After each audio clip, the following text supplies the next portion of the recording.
اللهم صل وسلم وبارك على سيدنا محمد عليه أفضل الصلاة والسلام. يا صباح الفل، يا صباح الأمل، وكل سنة وانتم طيبين بمناسبة العام الجديد، ويا رب تكون سنة سعيدة علينا كده يا رب.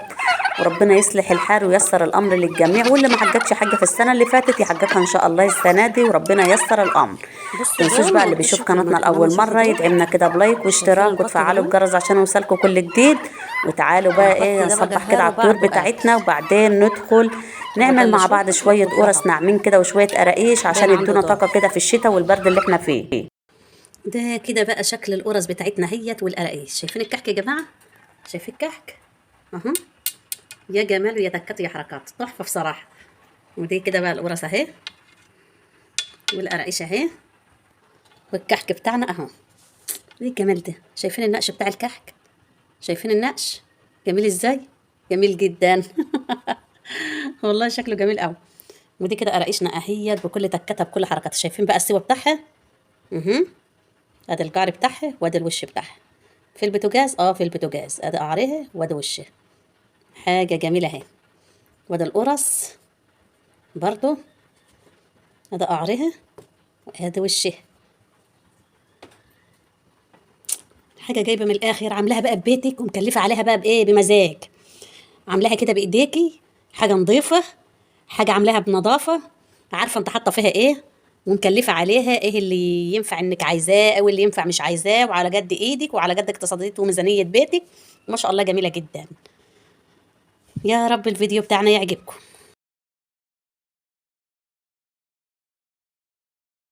النهارده بقى ان شاء الله هنعمل مع بعض القراقيش المحشيه عجوه. بما ان الاسعار نار، قررنا ان احنا نعمل جوه في الدار وما نشتريش حاجه من بره، وده مبدأنا من زمان. فتعالوا بقى ايه اول حاجه هنعملها. هنعمل العجوه دي العجوه منسوله يا جماعه. عايزينها بقى تفك عشان شوفوا هي جامده كده ازاي، مش ماشيه معانا. فاحنا عايزينها تفك، فحطينا هنا معلقه سمنه بلدي اهي، ما شاء الله اللهم بارك. وبعدين هننزل بقى بالايه، بالعجوه علشان خاطر تفك على النار. وطي النار خالص ونسيبها اهي، بدأت تفك اهي. ده يا جماعه ده نص كيلو عجوه، نص كيلو عجوه اهي. نسيبها بقى لما تفك، نوطي عليها النار ونسيبها. لو احتاجت حاجة تاني مننا ممكن نديها ايه شوية لبن، يعني ايه الكبشة الصغطوطة الجميلة ديت نملاها لبن ونحطها عليها، فبتضطرها معاك وبتخليها حلوة قوي. سيبها بقى تفك، وتعالوا بقى نروح مع بعض نعمل الدقيق، نحلل الدقيق ونشوف بقى المعايير بتاعتنا. بعد بقى ما عملنا العجوة وفكت، طبعا عليها السمسم وعليها الحاجات دي، وحط لها بقى معلقة قرفة بتبقى ريحتها جميل، وندي لها كمان شوية جوز الهند اهيت يا جماعة. وهنعجنها بقى ببعضها ونستخدمها بقى معانا كده ايه خلص. تعالوا بقى على المقادير بتاعتنا بتاعت العجين دي. خلاص هنعجنها. معانا كيس خميرة، ومعانا كيس بيكنج باودر، ومعانا الفانيليا، فانيليا خام يا جماعة بتبقى ريحتها جميلة جدا اهو. ومعانا نحط قرصة ملح، شوف شوية ملح قد ايه، قرصة ملح، ذرة ملح. ومعايا كيلو الا ربع سمنه، معايا 800 جرام بالظبط. السمنه يا جماعه اي سمنه عندك بلدي، هي دي خليط بين البلدي وبين السمنه التانية الصناعه. هننزل بقى على قد ايه، طبعا ما نزلناش اي حاجه، لا خميره ولا بيكنج باودر ولا فانيليا ولا اي حاجه، عشان السمنه بتبقى سخنه، ومن الحاجه ديت مش هتشتغل معانا لو احنا عملنا حطيناها وهي سخنه. فاحنا هنحط الحاجات ديت امتى؟ هنحطها في الدقيق في اللبن. هنحط البيكنج باودر والخميره والروايح بتاعتنا في اللبن. احنا هنا حطينا ايه، حطينا الدقيق، حطينا ذره ملح، حطينا شويه سمسم بتقلبوهم برضو في الدقيق. الحاجات ديت احنا حطيناها، وبعدين نزلنا بالسمن. هنبسس بقى السمنه بتاعتنا كده، وبعدين نكمل معاكم على ما نحط بقى الايه، نبسسها حلو كده ونشوفها. دي كده الفانيليا نحطها في اللبن، ودي السكر، ودي كده الخميره. انا حطيت بقى البيكنج باودر هنا بس بعد العجينه بتاعتي ما كانت بقى بردت وبقت تمام، علشان هو يا جماعه لو اتحط والسمنه سخنه فمش هيشتغل معاك ويبقى مش كويس. انما احنا بعد العجينه ما هي بردت وبقت حلوه خلاص. كمان شايفين التبسيس بتاع السمنه، شوفوا ده كده لسه بالسمنه، ما ضفناش ليها اي مكونات. احنا عايزين القراقيش بتاعتنا ناعمه كده وجميله اهي، حلوه قوي اهيت ما شاء الله، عجينه ما شاء الله عليها. وطبعا بقيه المكونات حطيناها في اللبن. هتحط كوبايه سكر، دي بتخلي طعم العجين معاكي كده مسكر وطعمه حلو قوي. القرقوشه او القرص اللي معاكي بيبقى طعمها حلو. حطينا الخميره وحطينا الفانيليا واي روايح معاكي، ريحه الموز، مانجا، فانيليا، اي حاجه معاكي حطيها في اللبن. والخميره كمان برضه حطيها في اللبن، والسكر هنحطه في اللبن. انا كده قلبت اهوت كل حاجه والمكونات بتاعتنا هيت في اللبن. وهنزل بقى على الدقيق واحده واحده علشان اكون متحكمه في العجينه بتاعتي. بسم الله.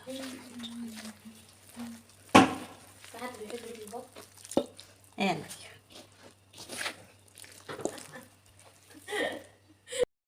بصي بقى، فضل العجينه هيت زي ما انتم شايفين اهي. اخدت قد ايه؟ اخدت كيلو لبن، ولسه هديها كمان شويه همت علشان خاطر ما تبقاش ناشفه معانا، عشان تبقى سهله التشكيل كده وجميله.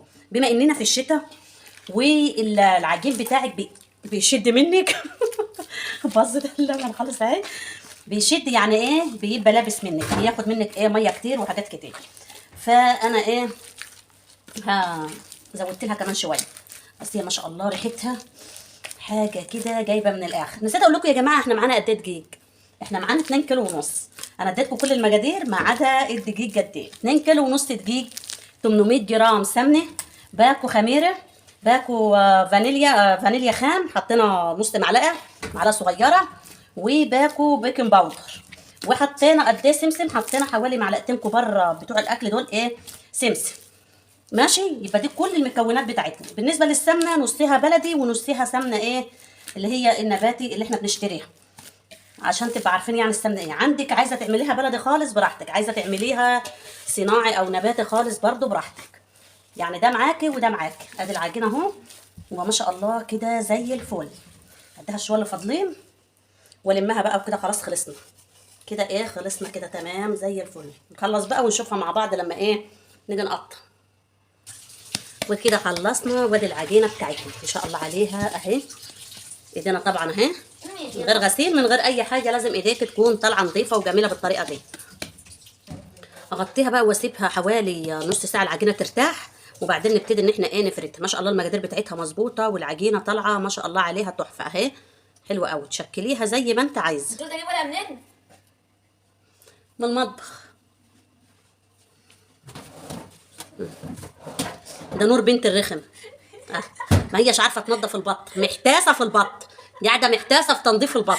ليه؟ زطله ونتنت مش عارفه تنظف البط. اهي ده البطه وادي الكبد والجوانص ومش عارفه تنظف. ذمتك دي بطه. وادي نور. نوره، عشان تعرفوا تعلموا عيالكم اهي.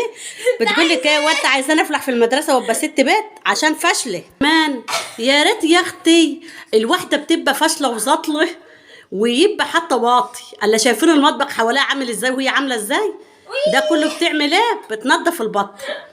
يا ريتها حتى واطي بقى وساكتي، الا لسانها طويل وعامله نفسها ان هي كده بتطهي الميل. انا مش عارفه انضف البتاعه دي. شوفوا اتفرجوا. جينا لتقطيع العجين. ادي العجين بتاعنا اهوت بعد ما ارتاح معانا وزي الفل. نقطع منه ناخد كور ونعمل كور من العجو. انتي عايزاني اعمل ايه جنب البط؟ وبعدين نقوم حاطين العجو ومغطيين عليها كده في ايه؟ في القرص او في العجينه اللي معاك. تبرمي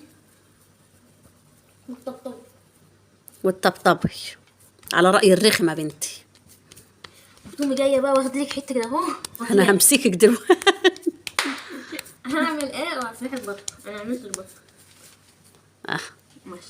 خلاص كده القرص. كده القرص دي كميه القرص اللي انا عملتها. دلوقتي بقى هشتغل في عجينه الايه؟ عايزه اقطع قراقيش يا جماعه. طعمها صوابع حلو. صغططه كده وحلوه وعسول. كفايه قرص لحد كده. طعمها حلو. انا عايزه احنا نعمل ايه؟ نعمل بقى ايه؟ القراقيش دول بقى. شوفي هنجوشها كحكايه. ما شاء الله العجينه مظبطه وتمام. فانا هنجوش بقى ايه؟ كحكايه. عايزه اقول لكم العجينه بامكانك تعملي فيها اللي انت عايزاه. اي حاجه تخطر في بال. بس هي طبعا لو كحك ناعم اللي احنا بنعمله للعيد تبقى ايه؟ زياده في السمنه. بس هي كده تحفه التحفه.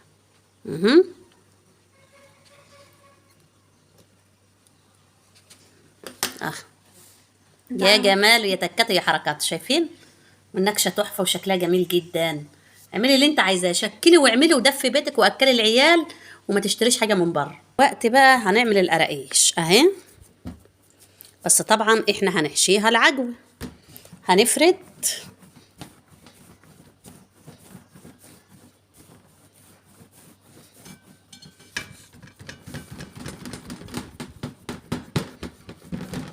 هنفرد يا جماعة ونعرض ونوسع ونعمل كل حاجة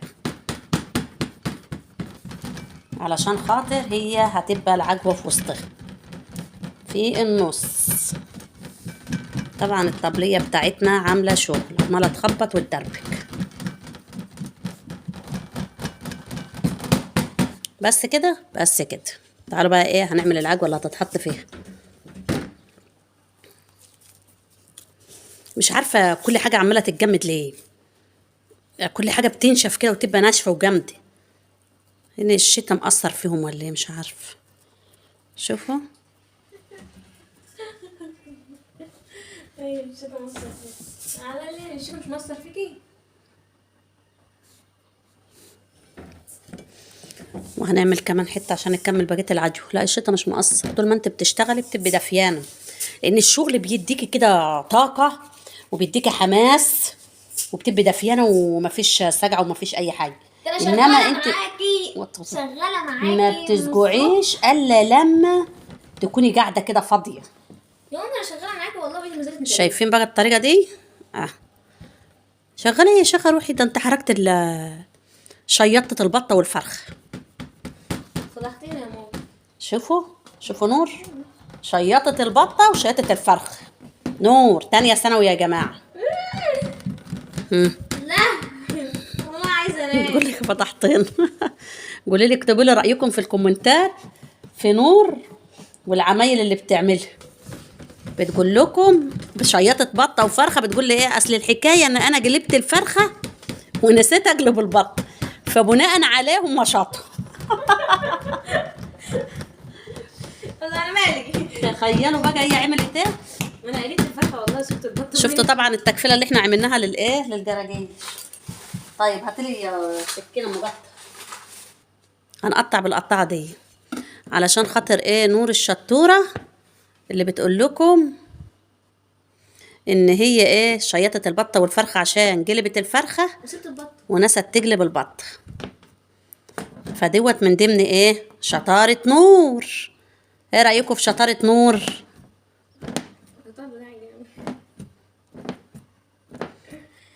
فرحانه يا امي. بس ايه رايكم في القطعه؟ بصوا حاجه كده جميله جدا. ادي كده القرقشه اهيت بتاعتنا بالعجوه بتاعتها اهي.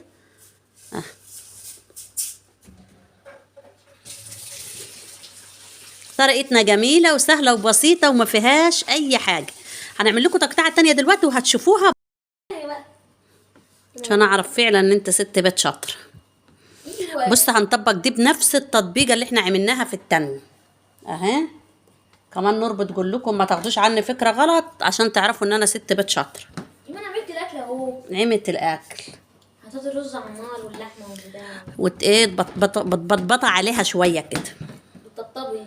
اما تبطبطي عليها شويه اهيت بتطبطبي. وتجيب السيب بتاعها كده وتلميه وتبطبطي عليها حبه.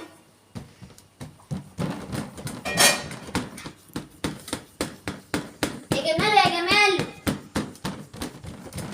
اللي هو دي بقى اهي شكلها حلو. بتحيي نفسها. شفتوا بقى بتحيي نفسها. احنا لسه شفنا حاجه عشان ما نشوف. شوف اهو زبوني كده. كده ايه كل القراقيش بتاعتنا تمام وزي الفل. والله الفرخه طعمها حلو. تعالوا بقى اما نجيب القطاع. الفرخه طعمها حلو والبط. لا انا ماليش دعوه بالبط. الفرخه طعمها حلو انا ما بحبش البط. ماشي ما بديهاش اصلا. هنقطع بالقطاع عشان تشرشريها اهي. انا مش عارفه اقول لك يا عدبه ولا ولا مظبوطة ولا كده بالظبط.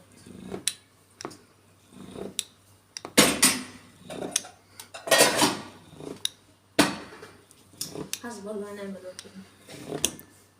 ماشي. حطيتي بدل الملح جير؟ والله طعمها مش حلو. ادي كده هيت وهي مش شرشرة. احسن من القطاع. دي كده مشرشرة. والله بقى كل واحد واللي هو عايزه. عايزاها مشرشرة شرشريه، عايزاها سادة خليها سادة، اللي يريحك. وراناك التقطيعتين ونسيب بقى العجينة بتاعتنا، اخلص الكمية اللي معايا واسيبها بقى تخمر كده وتتظبط ونشوفها في الفرن. ده كده شكل القرص بتاعتنا هي، شايفين جمالها. سجدت انا هو تحت علشان الجعر، ودوت فوق عشان الوش، وده كده جعرها. الكحك بتاعنا يا جمال، يا تكات ويا حركات. شوف تحفة تحفة تحفة تحفة التحفة، حاجة كده جايبة من الآخر. ادي كده القرص بتاعتنا هي بكل تكاتها بكل حركاتها. اكمل بقى نديلها اللون بتاعها ونكمل بقى مع بعض ونشوف القرص بتاعتنا والقراقيش بتاعتنا.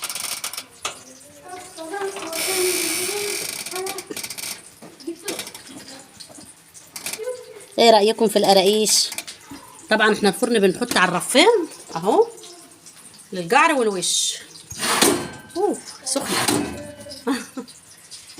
ده بدأ اهوت ياخد اللون. هنحمرها بقى كلها ونديلها اللون كده على الهادي. النار شوفوا شايفين النار واطية على الهادي علشان الحاجة بتاعتنا ايه تطلع معانا متلدنة وتمام.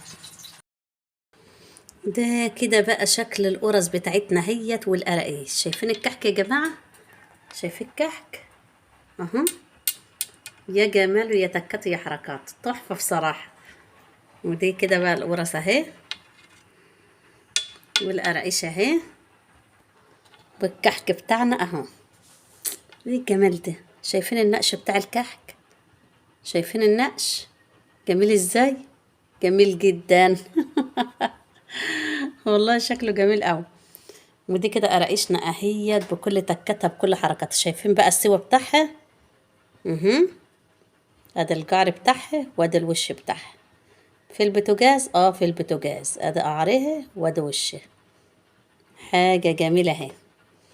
وادي القرص برضو ادي قعرها وادي وشها، حاجة جايبة من الآخر. عاملاها بقى ببيتك ومكلفة عليها بقى بإيه؟ بمزاج. عاملاها كده بإيديكي، حاجة نظيفة، حاجة عاملاها بنظافة، عارفة انت حاطة فيها ايه ومكلفة عليها ايه اللي ينفع انك عايزاه او اللي ينفع مش عايزاه، وعلى قد ايدك وعلى قد اقتصادية وميزانية بيتك. ما شاء الله جميلة جدا. يا رب الفيديو بتاعنا يعجبكم.